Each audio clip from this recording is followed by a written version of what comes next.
இன்னைக்கு ஏன் இப்படி மௌனமா இருக்கிற? எதற்காக? கவலை கொண்டிருப்பதென்ன கண்ணன் தங்கை சொல்லம்மா. சொல்லம்மா. நீ மௌனமா இருப்பதென்ன வாயன் தங்கை சொல்லம்மா. சொல்லம்மா. இறைவன் எல்லா வேளையில் உனக்கு வந்த இடையூறை சொல்லம்மா. சொல்லம்மா. ஆண்டவா பரம்பொருளே ஐயா, இரேன உலகத்திற்கும் இறைவனுக்கும் இறைவனின் மனைவி அல்லவா நான். ஆமா. அப்படி இருக்கும் போது உங்க அருளால் எனக்கு ஒரு குறைகளும் அல்ல. அல்ல. ஒரு குறையும் இல்லைன்னா ஏன் இப்படி இருக்க? ஏன் இப்படி இப்படி இருக்க? நீங்க இன்னைக்கு உலகமெல்லாம் படி இழந்துட்டு வாரவங்க போனீங்களே. ஆமா. இந்த உலகத்துல இன்னைக்கு நீ எந்த உயிருக்கெல்லாம் படி இழந்து வந்தீர்? என்னால் படைக்கப்பட்ட உயிர்களுக்கு அத்தனைக்கும் படி இழந்தேன். உங்களால் படைக்கப்பட்ட உயிர் அத்தனைக்கும் படி இழந்து வந்தீர்களா? ஆமா. ஆம் பார்வதி. ஆம். கல்லுக்குள் இருக்கும் தேரைக்கும் படி இழந்தேன். கருப்பையுக்குள் வாழும் சிசுவுக்கும் படி இழந்தேன். முட்டைக்குள் உருவாகும் குஞ்சுக்கும் படி இழந்தேன்.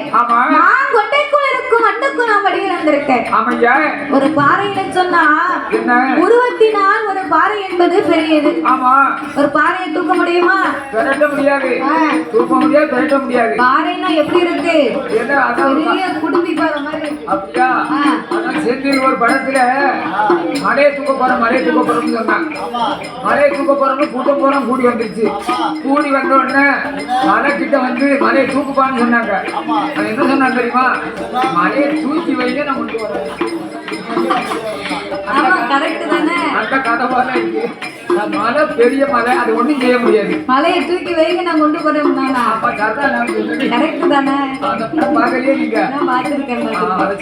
அத மாதிரி உருவத்தால ஒரு பாறை என்பது பெரியது. அந்த பெரிய பாறைக்குள்ள ஒரு சின்ன தேர தவக்க ஒண்ணு வளர்வுன்னு சொன்னா அது யாருடைய செயல்? அது இந்த இறைவனுடைய செயல்.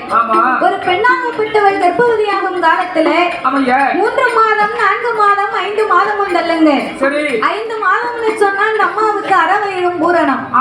அவளே நிக்க சடைச்சு இருக்க சடைச்சு இருக்கும் போது 10வது மாதத்திலே ஒரு பாலன் வந்து பிறக்கிறான் என்று சொன்னா அது யாருடைய செயல்? அது இந்த இறைவனுடைய செயல். ஒரு கோழியாகப்பட்டது முட்டையிட்டு 21 நாள் அடை காத்து 22ஆம் நாளையில கோழி முட்டைக்குள் இருந்து கோழி குஞ்சு வருதுன்னா அது யாருடைய செயல்? அது இந்த இறைவனுடைய செயல். அப்படி இருக்கும் போது இந்த இறைவன் வடிவமைப்பு மீது உனக்கு என்ன சந்தேகம் வந்தது? ஆண்டவா, நீர் இன்னைக்கு படைத்த உலகம் எல்லாம் பகவான் படி இழந்தேன் என்று சொன்னாலும் இன்னைக்கும் உலகத்துல பாருங்க ரோட்ல சில பேர் சோறு சோறு கஞ்சியோ கஞ்சின்னு சொக்கி திரியுறாங்க. அவங்க எல்லாம் ஏன் அப்படி திரியுறாங்க? படி இழந்தா அவங்க ஏன் அப்படி இருக்க போறாங்க? ஏய் பார்வதி, ரோட்ல சோறு சோறு கஞ்சியோ கஞ்சின்னு ஏன் சொக்கி திரியுறாங்க தெரியுமா? என்னை வணங்காதவர்கள், என்னை யாவரும் பணியாதவர்களுக்கு நான் இறைவன் படி இழப்பது இல்லை. சிவன் சித்தன் இல்லாதவன் அவன் என்னைக்குமே சுத்தப்பட்டு பார்வதி. என்னை அடிபணிந்து என்னை தலை வணங்கினவர்களுக்கு தான் நான் படி இழப்பேன். அவர்கள் எல்லாம் என்னை வணங்காதவர்கள். அப்படி இருப்பதனால அவர்களுக்கு நான் ஒருபோதும் படி இழப்பது இல்லை. ஆண்டவா, அப்படின்னு சொன்னா இன்னைக்கு நீர் உலகமெல்லாம் படி இழந்தேன் என்று சொன்னாலும் என்னிடத்திலே இரு உயிர் பட்டினியாக இருக்கிறது ஆண்டவா என்று பார்வதாவே சொன்ன போது ஏய் பார்வதி, எனக்கு தெரியாம இரு உயிர் பட்டினியா இருக்கிறதா? பட்டினியா இருக்குமையானால் உடனே அந்த உயிரை எடுத்து வா என்ற ஆண்டவன் சொல்ல பார்வதி நினைக்க ஆண்டவன் இவ்வளவு துணிச்சலா சொல்லுதார படி இழந்திருக்கவனு ஒருவேளை படி இழந்திருப்பாரோ இல்ல படி இழந்திருக்க மாட்டாரோ அப்படின்னு பயந்து போய் பார்வதாதேவி அந்த இறைவனுக்கு முன்னால ஆதிசக்தி பார்வதி ஆதிசக்தி பார்வதி அரண்மனைக்கு முன்னாலே முத்தானைய வைக்காலே சுற்றி விளத்திரக்காலே சுற்றி விளத்திரண்ட போய் அடைத்து வைத்த இரும்பு தண்டு ஆனரும்பு வெண்ணரும்பு இன்னும் மட்டும் திங்க முடியாமல் வைத்திருக்கு. ஒன்று மட்டும் ஒன்று உண்ண முடியாமல் வைத்திருக்கு. சுத்தி சுத்தி வருவதையோ சுத்தி சுத்தி வருவதையோ ஆவே சொற்களை தமக்குதையோ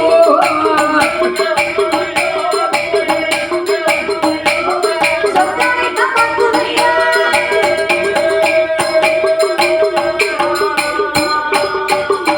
ஏ சுத்தி சுத்தி வருவதையோ சொற்களையும் பார்க்குதையோ பார்த்தாரே வரவசியோ ஏரியம்மா பார்வதி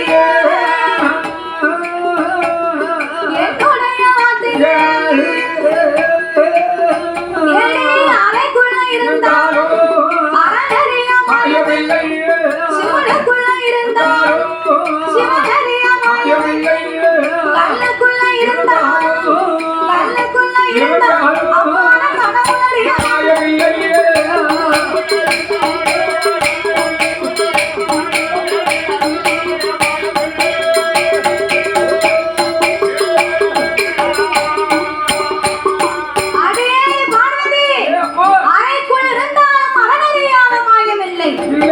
சிவனுக்குள் இருந்தாலும் சிவனறியா மாயமில்லை கல்லுக்குள் இருந்தாலும் நான் கடவுளறியாக மாயமில்லையே வாழ்வதி அப்படி இருக்கும்போது என் மடியினப்பையே நீ பரிசோதனை பார்த்து விட்டாய் உன் கணவனுக்கு செய்த பாவத்தை நீ எப்போது தீர்ப்பாய் எம்மா புருஷனை மறித்ததை புருஷனையும் மறித்ததை கொல்ல பாவம் எப்ப தீர்ப்பாய் ஆடனை மறித்ததை அதிக பாவம் எப்ப கொண்டவனை மறித்ததை கொண்டவனை அம்மா கொடிய பாவம் எப்ப தீர்ப்பாய்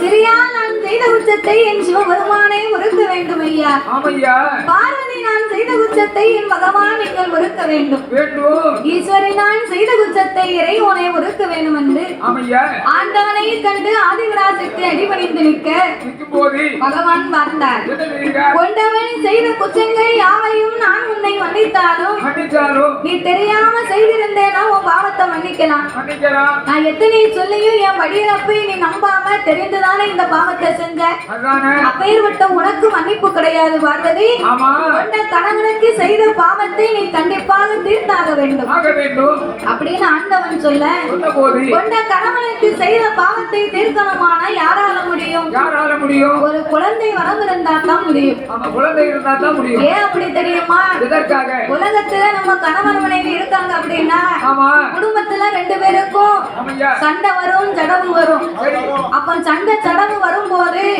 கோபத்துல அந்த ஐயா சொல்லுவாரு வெட்டிடுவேன் குத்திடுவேன் உன்னை வல்லைய தப்பால இருக்கிடுவேன் பாரு உன்னை யாரு கேட்க உன்னை செத்து போனேன்னா உனக்கு நாதி இருக்கா அப்படின்பாரு அப்ப அந்த அம்மா சொல்லுவார் இல்ல குடியார போயில யாருல நீ அடிக்க நீ அடிச்சுட்டு சும்மா விட போற நீ தூங்கும் போது உன் தலையில கல்ல தூக்கி போட்டு கொண்டோம்னா யாருக்கு தெரிய போகுது யாருக்கும் தெரியாது நீ சாப்பிடும் போது உன் சாப்பாட்டுல விஷத்தை வச்சோம்னா உனக்கு தெரியுமா இல்ல ஊருக்காரங்களுக்கு தான் தெரியுமா என்னைய கொல்லணும் நினைக்கிய உன்னைய கொல்ல எவ்வளவு நேரம் ஆகும் இப்படியெல்லாம் செய்வேன்னு தெரிஞ்சுதான் நான் ஒரு சின்ன வீடு ஒண்ணு வச்சிருக்கேன் சின்ன வீடு வச்சிருக்கியா அதுதான் உனக்கு ஏற்கனவே இருக்க நீ தப்பா நினைக்காத என்ன சொன்னாருன்னா சின்ன வீடுன்னு சொன்னா வீடு 3 வத்தி வீடு ஒண்ணு ஒரு 10க்கு 10 ஒரு வீடு ஒண்ணு அதுக்கு பேர் தான் சின்ன வீடு. இந்த வீடு சின்ன வீடு தான் தாத்தா. சரி அது யாரு இல்ல என்ன? ஆமா சின்னதா இருந்தா அது சின்னது, பெருசா இருந்தா பெருசு. பெரிய வீட்டுக்கு பெரிய வீடுமாங்க. நீ சொல்லுற வீடு வேற இல்ல. அது நீங்க வந்து சந்தேகப்படுறீங்க. ஆமா சின்ன வீடுனா அது கணக்கு பைக்கிட்டு போறாருல. ஆமா டெய்லி கணக்கு பைக் தூக்கிட்டு போயிட்டு மேல வந்து அலையீரா கணக்குங்க அலையீரா. நீ வந்தியரா போறீரா? வந்தோம்னா போறோம்னா வரணும். உங்க வாயினால தான சொன்னீரு. ஏய் எடுத்து கூட்டி பேச கூடாது. ஒரு மனுஷனை நம்பிக்கையோட பேசணும். நான் சொன்னதுக்கு பதில் சொல்லிட்டேன். நீ சொன்னதுதான் நான் சொல்றேன். அதாவது ஒரு பட்டன்ல வச்சு சொன்னீங்களா?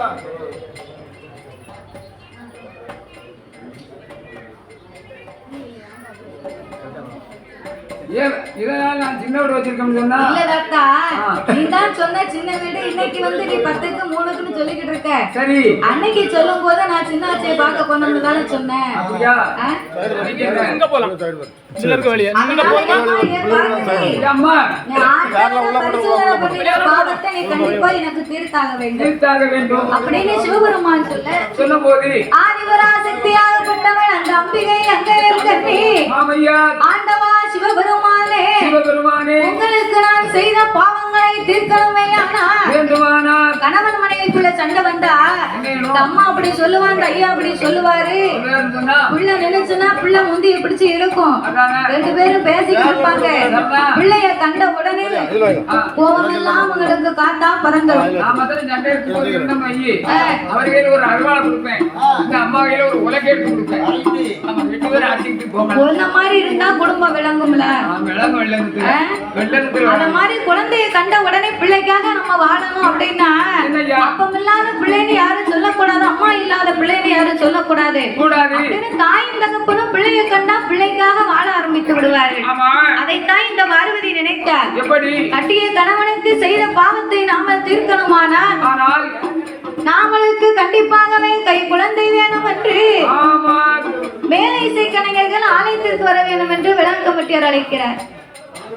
ஆதிபராசக்தி அந்த ஆண்டவனை கண்டு சாமி ஆண்டவனே பகவான் ஆண்டவனே பகவான் அடியாளோட ஆட்டவர்க்கு செய்ததோரே கொடிய பாவம் தீர்ப்பதற்கு குழந்தை ஒன்று எனக்கு ஆடனையும் பறித்து அதிக பாவம் தீர்ப்பதற்கு ஆண் குழந்தை எனக்கு புருஷனை பறித்து கொல்ல பாவம் தீர்ப்பதற்கு பிள்ளை ஒன்று எனக்கு பாதனையும் கேட்ட போது